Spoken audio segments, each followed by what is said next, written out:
Hey, what's up everybody? My name again is Habib Shakur.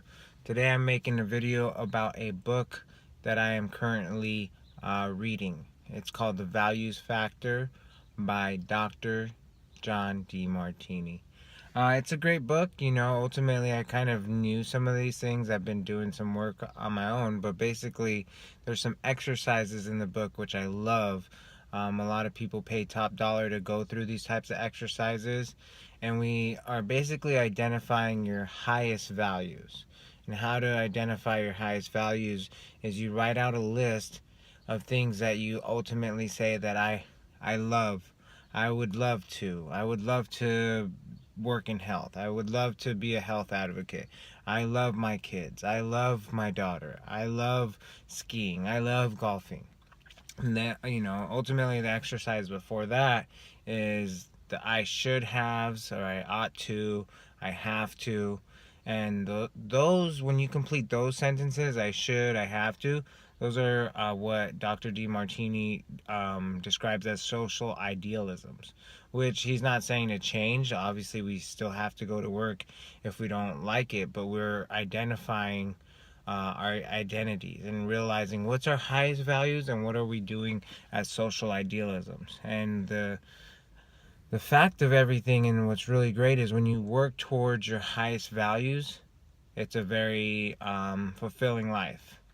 And this is something that I learned myself, because I realized I value health. I'm always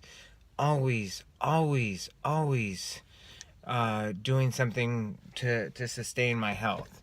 I'm always taking it to the next level. I'm always reading the next article. And that's my highest value. I don't impose them on people anymore, because I've realized that, getting in little debates with friends and stuff like that doesn't really do anything if they don't value health. I'm not going to change somebody's values. I'm not going to impose my values on somebody else. But if somebody sparks up a conversation, I'm I'm gonna talk about it till I'm blue in the face. That's why I love health, and I want to get back into that field and work into that field. It might take a pay cut for me.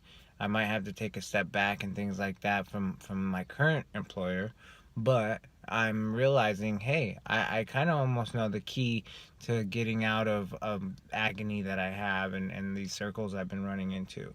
Also, what I want to point out is um, your values do change over time. Right now, my values is working in a career that I love. Possible values for somebody who's like 40 to 50 is setting up financial stability for the rest of their life, or setting up their, education for their offspring, things like that. Or somebody who's 0 to 10 years old, their values might just be playing and social interaction.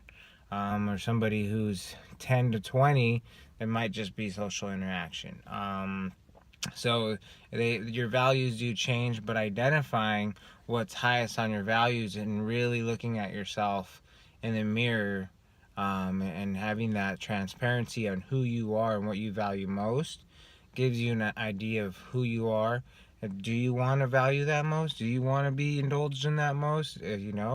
And ultimately identifying your highest values, and then trying to make that a career, or a job, or working in that field to service others, is basically the key right there. With that being said, if you've read the book, if we share common values here, connect with me on Snapchat, holistic.habib. I changed my Instagram to the same thing if you've watched my previous videos. Not too many people are watching it. I'm not making this for people, but on Instagram, I'm holistic.habib as well. I used to be Real Chop Nutrition. Anywho, peace. Have a healthy one, guys. Keep your values up.